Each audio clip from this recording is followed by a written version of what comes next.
नमस्कार दोस्तों, मैं श्रीदत्त फिर से स्वागत करता हूं आपके अपने चैनल द हॉन्टेड रेडियो में। दोस्तों, आज मैं आप सबको मेरे ही एक दोस्त की आप बीती सुनाऊंगा, तो कृपया अपने अपने हेडफोन्स लगाइए और कहानी का मजा लीजिए। हेलो दोस्तों, मेरा नाम मनोज है और ये घटना मेरे साथ ही घटित हुई है। पिछले साल की बात है। मेरे खेत में जो बोरवेल था, अचानक से वो बिगड़ गया और उसमें से पानी आना बंद हो गया। हम सबको लगा शायद किसी कारण के चलते उस कुएं का पानी सूख गया होगा और दूसरा बोरवेल खोदने के लिए मेरे पास तब उतने पैसे नहीं थे। पर मेरे खेत के कुछ ही दूर एक बड़ा सा कुआं था जो कि काफ़ी पुराना था, लेकिन उसमें आज भी बहुत पानी था। पर गांव का कोई भी आदमी उस कुएं को इस्तेमाल नहीं करता था, क्योंकि उनका कहना था वो कुआं भूतिया और शापित है। पर मैं इन सब दकियानुसी बातों को नहीं मानता था, तो मैंने एक छोटा सा पंप लिया और उसी कुएं में डाल दिया और उसी पानी से मैं अपनी खेती करने लगा।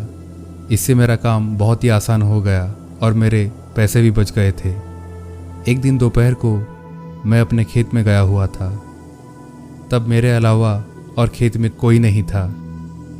मुझे अचानक से ऐसा लगा जैसे कुएं के अंदर से कोई बार बार झांक रहा हो, पर यह तो नामुमकिन है। कौन भला कुएं के अंदर से बाहर झांकेगा। फिर मैं ज़्यादा ना सोचते हुए एक पेड़ के नीचे सो गया। कुछ देर बाद अचानक मुझे कुछ गीला गीला महसूस होने लगा, तो मैं उठ गया। तो मैं अचानक से चौंक गया, क्योंकि मैं बिल्कुल भीगा हुआ था। जैसे अक्सर लोग बारिश में भीग जाते हैं, पर बारिश तो हुई ही नहीं थी।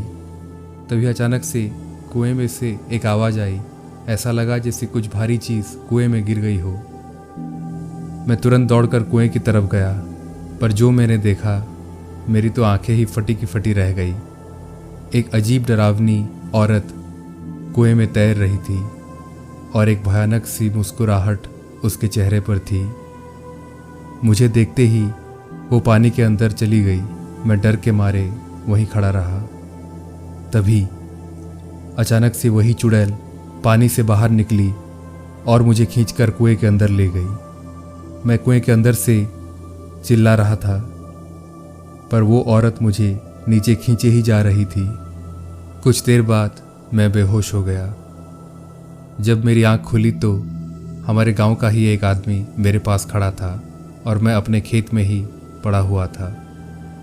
फिर मैंने उस आदमी को सब कुछ बताया, तो उसने कहा, वो औरत नहीं है, वो एक चुड़ैल है जो कई सालों से इस कुएं में रहती है, और जो भी उस कुएं का पानी इस्तेमाल करता है वो चुड़ैल उसे अपने साथ ले जाती है। ऊपर वाले की दया से मैंने तुम्हारी चीख सुन ली और फिर मैंने तुम्हें कुएं से बाहर निकाल लिया। फिर मैंने पूछा, तुम्हें उस चुड़ैल ने कुछ नहीं किया? उसने अपने जनेऊ की तरफ इशारा किया और मुस्कुराने लगा। उसी दिन से मैंने उस कुएं से अपना पंप निकाल लिया और कुछ दिन बाद मैंने उस कुएं को ही दफना दिया। फिर सब कुछ सामान्य हो गया। ये दूसरी कहानी है मिस्टर ग्रेगर की। मेरा नाम ग्रेगर है और मैं न्यू जर्सी का रहने वाला हूँ। वैसे तो मैं एक जॉब होल्डर था, पर 2010 को मैंने अपना फार्मिंग का बिजनेस शुरू कर दिया। मेरे शहर से बस कुछ ही दूर मैंने अपना फार्म बनाया था। वो फार्म पहले मेरे अंकल का था, पर उनका मेरे अलावा इस दुनिया में और कोई नहीं था। इसीलिए उन्होंने अपने आखिरी दिनों में वो फार्म मेरे नाम कर दिया। वो फार्म काफ़ी बड़ा और 200 एकड़ में फैला हुआ था। पहले तो वो उतना अच्छा नहीं था, पर मैंने उस फार्म को अच्छी तरह से तैयार कर लिया था। मैंने अच्छी ब्रीड के कई सारे गाय खरीद लिए थे अपने फार्म के लिए, और मैं बहुत सी कंपनियों को दूध सप्लाई करने लगा। मेरा बिजनेस दिन ब दिन बढ़ने लगा था और फिर मैंने अपना जॉब भी छोड़ दिया। अब मैं फुल टाइम फार्मिंग करने लगा था। धीरे धीरे मैंने और भी गाय खरीद लिए थे। मेरा बिजनेस बहुत ही अच्छा चल रहा था। फार्म का पीछे वाला हिस्सा ज़्यादातर खाली ही पड़ा रहता था और वहाँ एक छोटा सा कुआं था जो कि कई सालों से इस्तेमाल में नहीं आ रहा था। मैंने उस जगह में सफाई करवाई और वहाँ मैंने कुछ बकरियों के रहने का इंतज़ाम कर दिया। पर उसी दिन रात को अचानक सारी बकरियां डर के मारे आवाज़ करने लगी। मैं तुरंत मेरी बंदूक लेकर उस ओर देखने चला गया। वहाँ पहुँचते ही मैं चौंक गया। एक अजीब सा जानवर एक बकरी को कुएं के अंदर खींचे जा रहा था।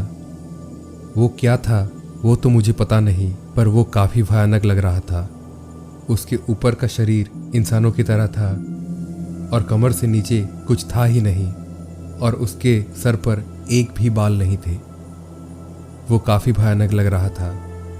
मैंने उस पर गोलियां चलाई, पर उसे कुछ भी नहीं हुआ और ना ही वो डर रहा था। फिर मेरे देखते ही देखते उस शैतान ने 2 बकरियों को कुएं के अंदर खींच लिया। मैंने तुरंत बाकी बकरियों को वहां से बाहर लेकर आया। अगले दिन सवेरे मैं उसी कुएं को देखने चला गया। कुएं के अंदर कुछ भी अजीब नहीं था। मेरा तो जैसे दिमाग ही हिल गया। फिर मैंने कुछ मजदूरों को बुलाकर उस कुएं को हमेशा के लिए कंक्रीट से बंद करवा दिया। फिर दोबारा कभी मैंने उस शैतान को नहीं देखा। बाद में मैंने बहुत रिसर्च किया, पर मुझे अब तक उस शैतान के बारे में कुछ भी पता नहीं चला। तो ये थी दोस्तों आज की 2 कहानियाँ पसंद आए तो प्लीज़ लाइक, कमेंट और चैनल को सब्सक्राइब ज़रूर ही करें। धन्यवाद।